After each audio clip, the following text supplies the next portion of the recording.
오늘 본문의 말씀은 바벨론의 심판은 하나님의 직접적인 작정된 마음인 것을 강조하고 있습니다. 1절을 보면 여호와께서 이와 같이 말씀하시되 보라 내가 멸망시키는 자의 심령을 부추겨 바벨론을 치고 또 나를 대적하는 자 중에 있는 자를 치되. 1절에 멸망시키는 자의 심령이라는 부분은 원어로 루아흐 마시히트라고 쓰여집니다. 그런데 르아흐라는 단어는 심령이라는 단어인데 이 단어는 바람 혹은 광풍이라는 뜻으로도 해석되어집니다. 그래서 다른 버전 성경을 보면 멸망의 바람이라고 해석되어지는 부분들도 있습니다. 이 단어가 바람이라고 사용되어진 이유는 고대 근동의 기근과 파괴를 가져다주는 동풍을 의미하며 사용되어진 것입니다. 동풍의 파괴성을 통해 하나님의 심판의 무서움을 그 나라의 사람들에게 강조하기 위해서 이렇게 멸망의 바람이라고 표현한 것입니다. 바벨론을 심판하려는 하나님의 의지가 강하다는 것을 이 멸망의 동풍이라는 그 멸망의 바람이라는 것을 통해서 우리들에게 보여주고 있는 것입니다. 그리고 그 심판은 이방 세력을 통하여 이루어질 것과 이로 인한 선민의 회복과 찬양을 함께 예언하고 있습니다. 2절을 보면 내가 타국인을 바벨론에 보내어 키질하여 그의 땅을 비게 하리니 재난의 날에 그를 에워싸고 치리로다. 키질하다라는 단어는 두 가지 의미를 우리는 이 원어를 통해서 우리가 발견할 수 있습니다. 첫 번째는 원어로 보면 키질하는 사람들이라는 단수가 아닌 복수로 사용되어진 것을 우리는 확인할 수 있습니다. 그리고 두 번째는 키질하다라는 단어는 원어적 기본 뜻을 보면 흩트다라는 뜻입니다. 더 이상 거주하지 못하고 흩어질 것을 나타내는 데 사용됩니다. 하나님께서 바벨론을 향한 죄의 심판을 통해서 죄를 향한 우리들의 마음을 어떻게 가져야 하는지 이 말씀을 통해서 보여주고 있습니다. 첫 번째로 보여주는 것은 죄의 심판은 그냥 적당히 받다가 회복받을 수 있는 것이 아니라는 것입니다. 철저하게 심판받는 것이 죄입니다. 그리고 두 번째는 3절을 보면 활을 당기는 자를 향하여 갑옷을 입고 일어선 자를 향하여 쏘는 자는 그의 화살을 당길 것이라. 그의 장정들을 불쌍히 여기지 말며 그의 군대를 전멸시켜라.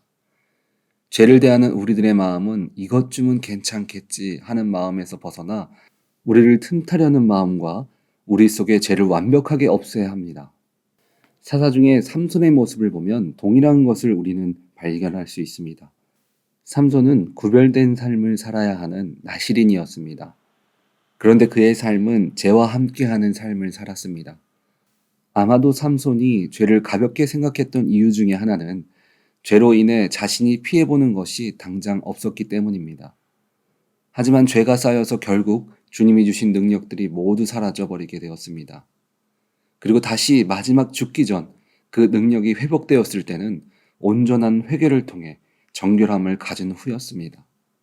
죄에 대한 철저한 심판을 이야기하다가 5절을 보면 이스라엘과 유다가 이스라엘의 거룩하신 이를 거역함으로 죄가가 땅에 가득하나 그의 하나님 만군의 여호와에게 버림받은 호라비는 아니니라.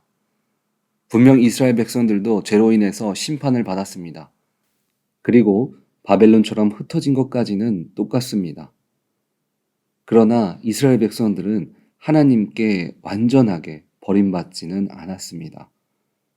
바벨론과 이스라엘 백성들이 다른 점은 무엇일까요?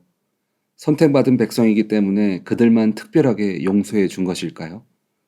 그 차이는 8절 이유를 보면 알 수 있습니다. 8절에 바벨론이 갑자기 넘어져 파멸되니 이로 말미암아 울라 그 상처를 위하여 유양을 구하라 혹 나으리로다. 바로 이어서 9절을 보면 우리가 바벨론을 치료하려 하여도 낫지 아니한즉 버리고 각기 고향으로 돌아가자 그 화가 하늘에 미쳤고 궁창에 달하였음이로다. 8절은 반어법적인 표현이 들어져 있습니다. 상처 치유하기 위해 유황을 구해와 봐라. 그래도 너희는 소용이 없을 것이다 라는 뜻으로 이야기한 것입니다. 아무리 치료하려 해도 그들은 나을 수가 없다는 것입니다. 그 이유는 이스라엘 백성들은 비록 죄로 인해 우상도 섬기고 다른 길도 갔지만 주님을 믿는 자들이었습니다. 반면에 바벨론은 믿음이 없는 사람들이었습니다. 우리가 자녀를 키울 때 보면 자녀들이 잘못된 일을 할 때가 있습니다. 그래서 자녀들을 혼냅니다. 아이들을 혼내면서 듣고 싶은 말은 한 가지입니다. 바로 죄를 인정하는 것입니다. 그런데 사춘기 때 아이들을 보면 끝까지 자신의 잘못을 인정하지 않습니다. 왜냐하면 자신의 시선에는 그 행동이 잘못되지 않았기 때문에 그렇습니다. 지금 바벨론의 상태가 똑같습니다. 바벨론은 자신들이 아는 만큼 세상을 바라보았습니다. 그러나 이스라엘과 믿는 우리들의 시선은 시편 121편 1절 말씀처럼 내가 산을 향하여 눈을 들리라. 나의 도움이 어디서 올까? 우리는 우리의 인생의 인도함이 어디서 오는지 늘 고민해야 합니다. 내가 왜 이렇게 가고 있을까? 이 일에는 하나님의 무슨 뜻이 있을까? 그리고 하나님의 도움을 받는 자의 삶은 첫 번째, 주님의 뜻이 아닌 것은 과감하게 끊을 수 있어야 합니다. 우리는 죄를 숨기거나 같이 가거나 아까워해서는 안 됩니다. 우리는 철저하게 죄를 끊어내야 합니다. 잠언 28장 13절은 죄에 대해서 이렇게 말하고 있습니다. 자기의 죄를 숨기는 자는 형통하지 못하나 죄를 자복하고 버리는 자는 불쌍히 여김을 받으리라. 늘 주님의 뜻을 걸어감으로 형통하시기 바랍니다. 하나님의 도움을 받는 자의 삶 두 번째는 지키는 하나님을 인정해야 합니다. 바벨론은 순식간에 신흥제국이 된 나라입니다. 그들이 제국으로 급성장할 수 있었던 것은 주님의 도구로 사용되어지기 위함이었습니다. 그러나 그들은 그것을 인정하지 못했기 때문에 바벨론은 70년이라는 짧은 통치 기간을 갖고 멸망하였습니다. 하나님의 인도함을 받는 자의 결론은 항상 시편 121편 2절 말씀처럼 나의 도움은 천지를 지으신 여호와께서로다. 주님께 왔다는 것을 우리는 인정하며 나아가야 합니다. 믿는 자의 삶은 죄를 철저하게 끊을 줄 알아야 하고 주님의 일하심을 인정할 줄 알아야 합니다. 그때 하나님은 내가 연약할지라도 나를 품어주시고 인도하시며 바른 길로 인도해 주심으로 은혜가 넘치는 삶을 우리들에게 허락해 주십니다. 우리 오렌지 한인교회 성도님들은 모두 하나님의 인도함을 받는 복된 성도님들이 되시기를 주님의 이름으로 축원드립니다. 아멘.